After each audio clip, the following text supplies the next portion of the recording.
Ako po si Janisel, ang DTF operator ng Transfer It Lucena.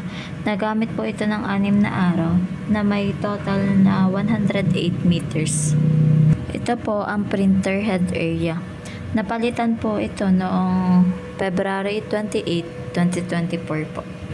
Ito naman po yung capping na may 70% good condition pa po. Head clean.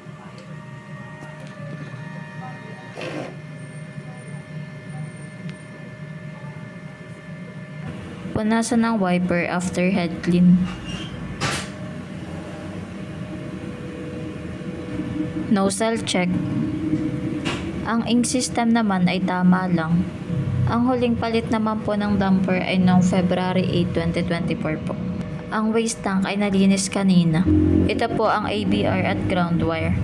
Nandito naman po ang stocks namin ng used, unused, at film.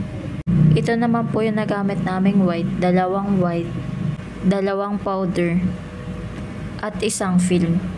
Ito naman po yung daily output namin. At ito naman po yung printer checklist namin. Thank you po.